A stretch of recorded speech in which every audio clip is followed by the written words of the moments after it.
Hello and welcome to Midstate Magazine. Hi. That's Matt Doherty. How you doing? I'm Miley Mishler. Hi. How you doing? How you doing? I'm doing good. I'm How about you?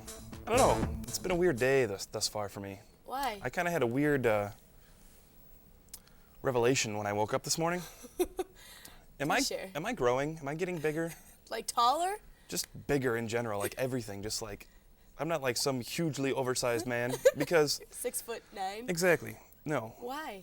Well, Do you think since I was like 12 years old, maybe 13, Uh-huh. I've worn the same size shoe. It's never changed. What size? Same size shoe.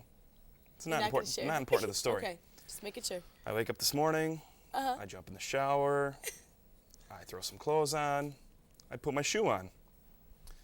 My right shoe doesn't fit. Are you kidding me? Like it fits, but it's small and tight and squishing my feet. So like just the foot actually, my right shoe. Just your right one. Your Yeah. left one was fine. No, perfectly fine. That's so then real weird. like an hour or two later, I can feel like some numbness in my toes. What? Are you kidding me? So I don't know if my right foot is growing or if my shoes are shrinking. How does it feel right now? It's all right. I you stretched it feel out it? a little bit. It's a little tight, but it stretched it out. That's the weirdest thing I've ever heard. But just Yeah. your right foot. So you think if I said something to the shoe company right now, if I said who makes these shoes, I'd be like, excuse me, if I have a problem with my shoe, you think they'd You say? are shamelessly promoting everything I this try to milk season. the program for what I can for free stuff as much as possible. You I'm can make a telling little plug right now if you would like. I don't know if we can do that though. I'd have to talk to some people, maybe make a couple phone calls Yeah? when we go to news. We're going to go to news right now, Right actually. now we are? With Chad and Paige. CJ's there with sports. And yeah.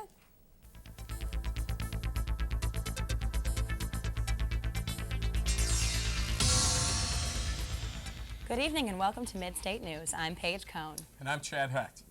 Topping our news tonight, 5 inmates escaped from a medium security prison in St. Louis, Missouri after sneaking through the ceiling of a shower stall. Police searched for the inmates, each of which were awaiting trial or parole hearings. Officials say the plan had been constructed over some period of time, considering they crept through a ceiling before removing bricks from the side of the prison. The men used a sheet to scale a razor wire fence and continued to flee on foot. A delivery man reported the escape after seeing the men in blue jailhouse jumpsuits walking along the street near the jail. This was the second escape from the prison in the last 8 days. In entertainment news, the fantasy epic The Lord of the Rings, The Fellowship of the Rings, swept the British Academy of Film and Television Arts Awards, winning 5, including Best Film. Among the films it beat was British-made Harry Potter and the Philosopher's Stone, also known as Harry Potter and the Sorcerer's Stone in the U.S., which came away empty-handed despite nominations at the British version of the Oscars. Russell Crowe, an Oscar winner last year, triumphed in Best Actor category, beating the Lord of the Rings star Sir Ian McKellen to the prize for his role as math genius John Nash in the acclaimed film A Beautiful Mind. In our Oddly Enough story tonight, a Louisiana woman is suing Nintendo, alleging her 30-year-old son suffered seizures after playing video games for 8 hours a day, 6 days a week. That's a lot of video game playing. A lawsuit filed in federal court says the man died last year after hitting his head and mouth on a table during one of the seizures. It claims the man never had seizures before buying a Nintendo 64 system in 1999. His mother is seeking unspecified damages for her own medical and funeral expenses for mental and emotional anguish. As for Nintendo, they're declining comment on the lawsuit in court records. The company denies any wrongdoing. The Boys and Girls Club of Greater Peoria is trying to improve today's youth. Here's Christy Claybore with the story. The Boys and Girls Club is used to help the youth of diverse backgrounds. The Boys and Girls Club have special concern for those kids that come from disadvantaged circumstances to help them develop the qualities needed to realize their maximum potential as responsible citizens. The Boys and Girls Club serves more than 3.3 million kids from age 6 to 18 throughout the nation with 2 sites located in Greater Peoria. There are many programs available to the kids who attend the Boys and Girls Club. An educational tutoring program provides tutoring services for those in need with extra help on their homework. The Arts and Crafts program is designed to be fun and innovating for all club members who participate in a wide variety of activities. Basketball leagues are formed for the members and staff to work with the kids for exercise and recreational activities. These leagues are used to promote competitiveness and good sportsmanship. The staff of the Boys and Girls Club always remind their kids that they come first. Whatever it takes to reach the kids. So if we got a kid who is interested in collecting bottle tops, well, hey, I like collecting bottle tops too. It doesn't take much to make the staff of the Boys and Girls Club happy. See the kids smile, seeing a smile on the kid's face, or it can say, hi Kanisha, or hi Miss Kanisha, however they want to do it. As long as I see that smile, I know that I have reached them some way, somehow. The Boys and Girls Club of Greater Peoria hopes to expand their service throughout the city. From Midstate Magazine, this is Christy Claiborne. For more information about the Boys and Girls Club of Greater Peoria, contact 637-3673. In campus news, Bradley University students feel academic advisement has not been beneficial to their studies during the 4 or 5 years leading up to graduation. The students feel the advisors don't have enough time to advise every student, or that the advisors do not help academic progress. Some of the students have taken an independent approach by taking the extra initiative to advise themselves and get into the courses they need. On the other hand, some students have developed personal relationships with advisors and thank them for their wisdom and support. And finally, in other news tonight, customers who held a class action lawsuit against the grocery store chain Food Lion have a 28-cent rebate coming their way due to a sales tax error. The lawsuit was filed by a customer group in Tennessee which claimed that Food Lion charged too much sales tax on discounted products that were bought with the grocer's MVP discount card. Food Lion spokesman Jeff Lawrence said the Salisbury-based grocery store chain believes it followed the letter of the law in its tax charges. Instead of going to court with the customers, Food Lion decided to reach some agreement that would be equitable. And now, with a look at the athletic world, our sports authority, C.J. Moran. Take it away, C.J. Thanks, Paige, even though you forgot about me and finally tonight. In only her second season as women's basketball coach here at Bradley University, Coach Paula Busher has her team focused and ready for this weekend's conference tournament. Coach Busher has been coaching for 5 seasons now, 2 here with the Braves. Her overall record is 68-65 and 25-27 with Bradley. The remarkable thing is she has led all of her teams, all 5, to improved records. I think our season has been a fairly good one up to this point. We obviously came out of the gates with a bang, starting off 9-0 in non-conference, and I was very proud of our performance then. And then we've gone through a couple bumps here and there, but I think this team has grown, and we have learned how to compete in every game. What I think we need to do now is not only, I think our efforts there every game, now what we're trying to really kind of tie up is our execution, especially late in the game and things like that. I think this squad's done very well, and I think this squad still has a lot of potential left in them for the rest of the season. The squad, as Coach Busher calls them, is led by senior Laura Weber. Weber became the 9th leading robber in BU history as she recorded her 172nd steal against Southern Illinois. Weber tells us how she thinks the team is ready for the tournament.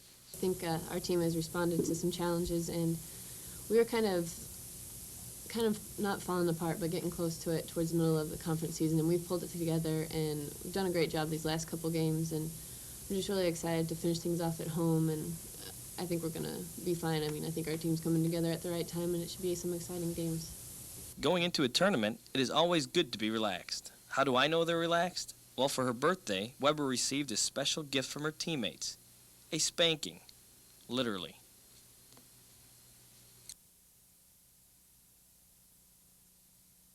The Braves have the 8th seed. Who they'll play is still undetermined. But without a doubt, Coach Busher and Weber will have this team ready for anyone. Paige and Chad, I don't know, but on my birthday, I'm glad I didn't get a whack like that. Did you see Coach Busher? She really gave her a shot at the end of that line. Yeah, I don't want Coach Busher's hands that might hurt a little bit. But we'd like to wish the women's team good luck at the tournament down in Missouri. So if that's all for Midstate News this week, I'm Chad Hecht. And I'm Paige Cohn. Back to you, Molly and Matt. We're back. Good stuff. I don't. We got to warn Paige though about feeding CJ's ego. The Sports Authority. Yeah, that's gonna boost that. Yeah, we don't need to feed His his ego. head's gonna whoop. It was good stuff, but just don't feed the ego. It's like a starving little boy. He just needs to feed him. Ooh. I wonder if CJ's listening to I'm this sure. right now. I'm sure he is. There's gonna be a brawl. All right. What? I don't mean to make fun, because it was an unfortunate situation. But if you play Nintendo 8 hours a day, 6 days a week, that's 48 hours in a week. Can't you get a job? Maybe, what do you think he does for the 7th day? Maybe that's He when rests, he works. and on the 7th day he rests. No, but I thought the story said something about she was suing for like his loss of income or something like that. What kind of income could he actually have if he's playing Nintendo for 48 hours a week? I don't know. But the poor man, we can't make fun. No, I mean, that's a terrible story, but that didn't make any sense to me. No. Do you think that we would get, I would personally get bored playing Nintendo for 48 hours. You talking about old school Nintendo or like no, probably not. the new system things? My brother and I used to play old school Nintendo. Or I would watch him play because that was more exciting for me than actually He would let you touch it? Don't touch that. Super Contra. Up, down, left, A, B. left, right, BA, BA, select, start. Yeah, Everybody that's it. knew that cheat code. Oh. And if you didn't, I'm sorry. We're cool. We're great. We have codes memorized from when I was 9 years old. Well, you know what we got to do now. I think we're going about town. Mm-hmm.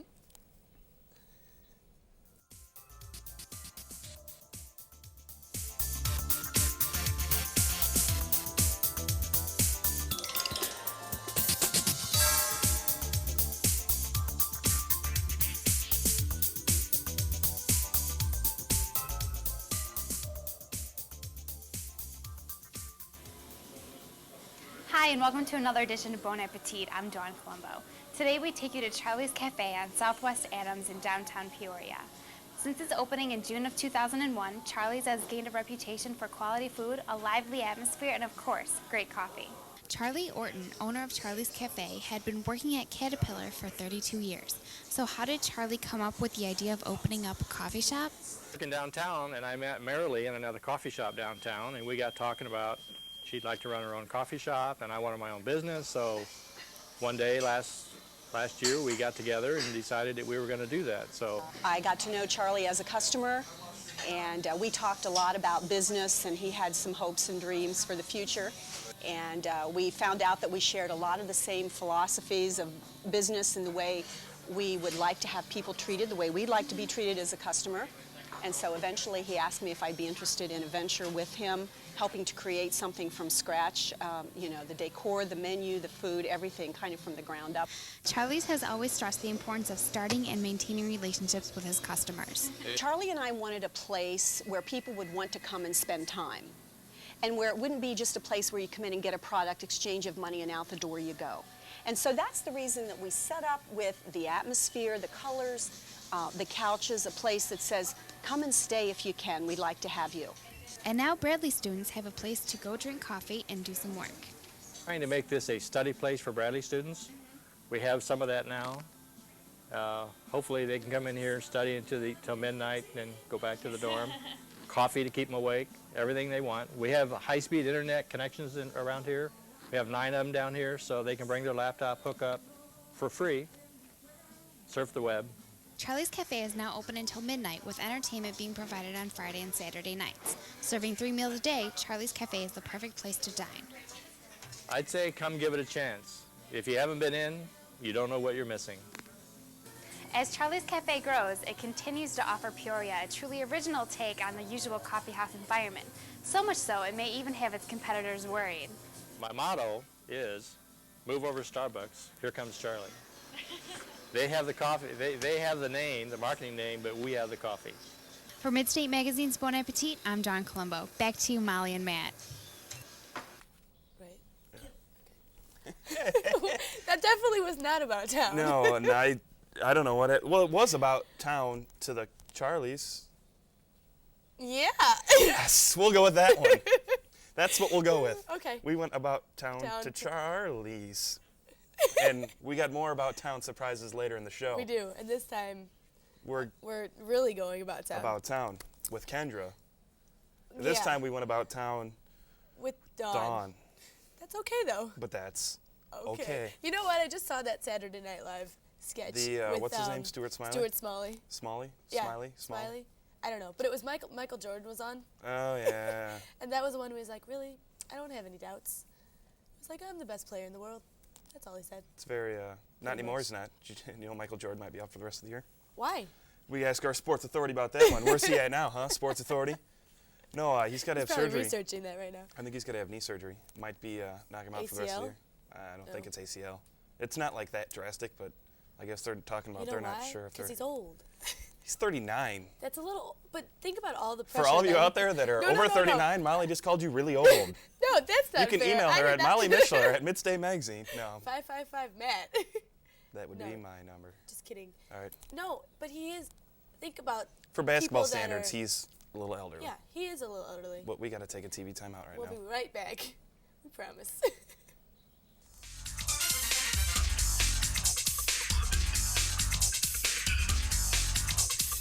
We're at a crucial stage with energy usage. Prices are just too high. We need to cut consumption, and we need alternatives. That's what drove us to attempt the first static electricity-powered home. Static cells under the carpet collect energy and transfer it as needed throughout the house. Faster! Water's getting cold! Success has been elusive. It hasn't been everything we'd hoped. But besides making the house itself more energy efficient, the smartest thing we did, the bright spot, if you will, is that we equipped the house with Energy Star products, which use less juice and save money. Static electricity may not be viable, but hey, we've taken a step toward the future. Our future. Anyone can make their home more energy efficient.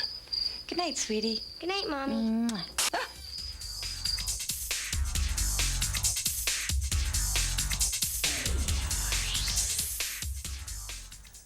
Welcome back to Midstate Magazine. That was so nice and soothing, the little sunset. I know, I just kind of wanted to look at that. Yeah, for a while. That was nice. Because then they had to come back to us. They could probably put it back on if we. No. I know.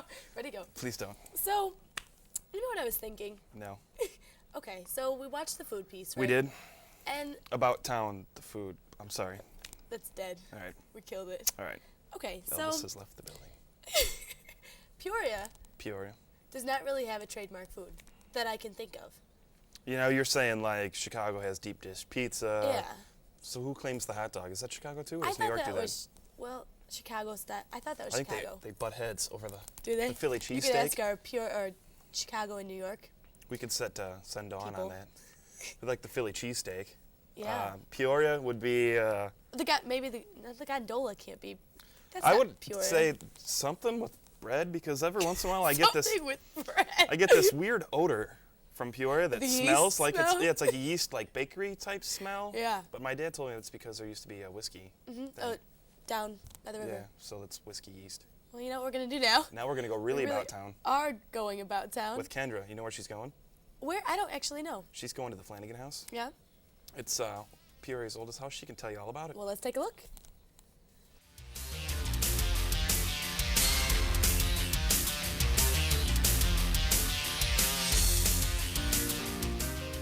John C. Flanagan's Victorian mansion stands as the oldest building in the heart of Peoria.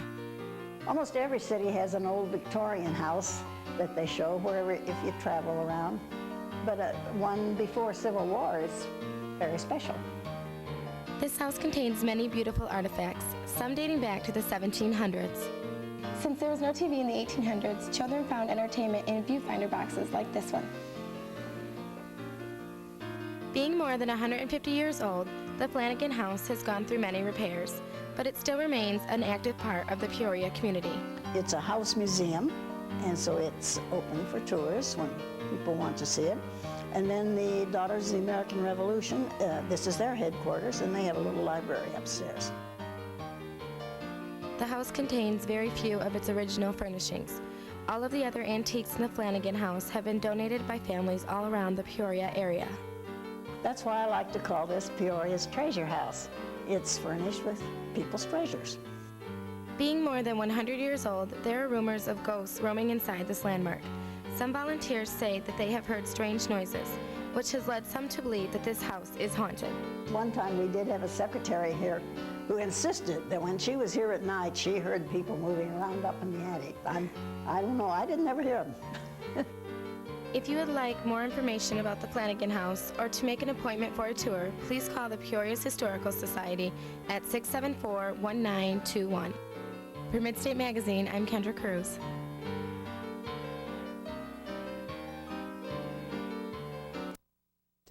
And we're back. That was the real About Town. Yeah. So before we move on, I'm gonna go Where back. are we going? I'm gonna go back to this Peoria's food thing. Oh, the bread thing? Yeah. Okay, I'm gonna continue. make a petition and pass it around the town and make Peoria's national food landmark something with bread. I want everybody to sign it. Something with bread. I don't care if it's a sandwich, if it's bread, Just pie. bread? You All just right. made that up. I'm sorry. Go ahead. Subject change. Ready? Yeah. What? Okay. So, we don't have any segue between the bread thing and the Grammys. All right. We got nothing. Sure. So, Grammy musicians. they had to eat bread, right? Make dough. They make dough. You know what we got to do now? No. We got to go to State of the Arts. Oh.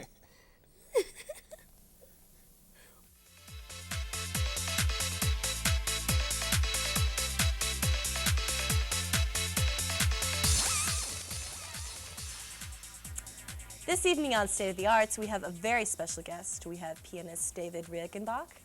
Good evening, David. Good Thank evening. you for joining us.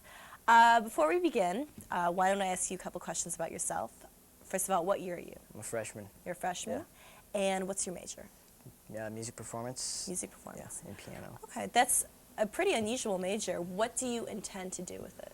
Well, yeah, I could be. I mean, there's lots of avenues I could choose. You know, it's kind of hard to get right into it when you graduate, but you know, you got to make connections, and I mean, it's tough. But if you get a good hold on things, then things come around.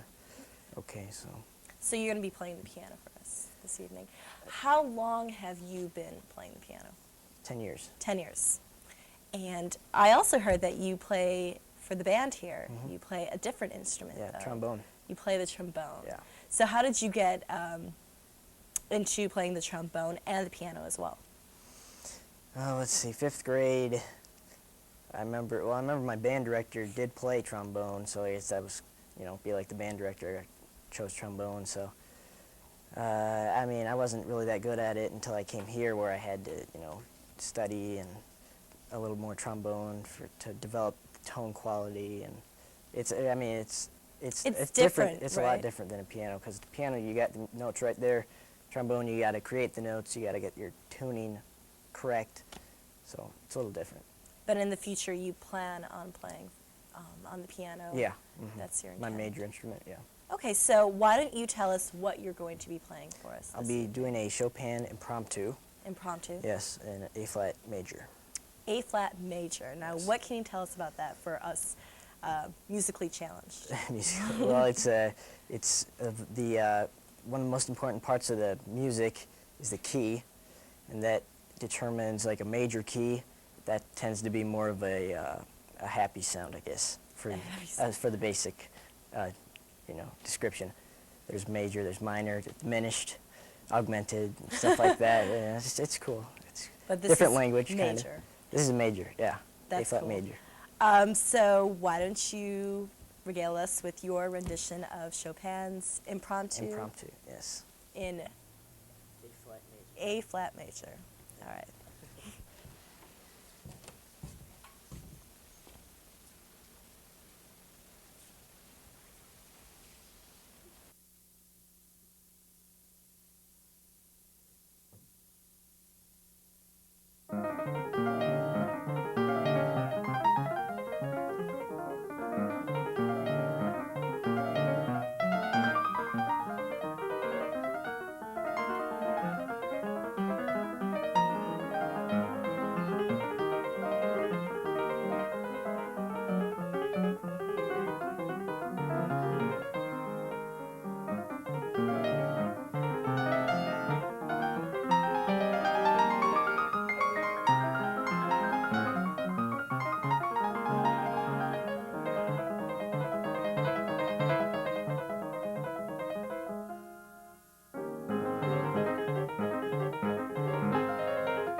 That was a wonderful performance by David Riggenbach. He played Chopin in A-flat major. Thank you for joining State of the Arts, and back to you, Matt and Molly.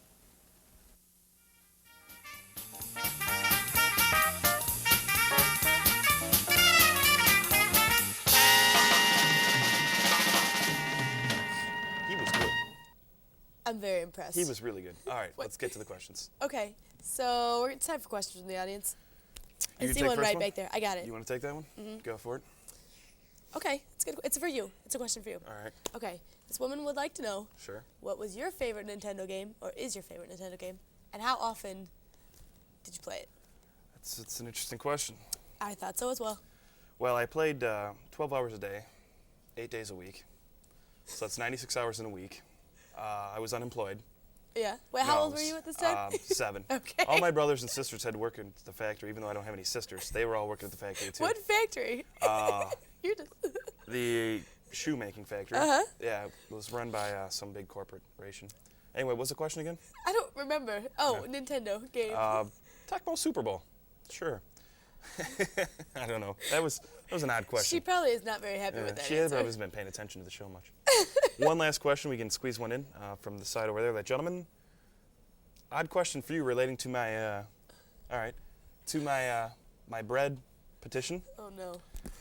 Molly, they want to know if you're going to jump on the campaign for the bread wagon. I'm gonna lead the campaign. You're going to be for the bread leader? wagon. That's Well, exciting. as we figure out how to do that, it's time for us to say goodbye. Is it time to let the credits take us home? It is. Take care. Goodbye.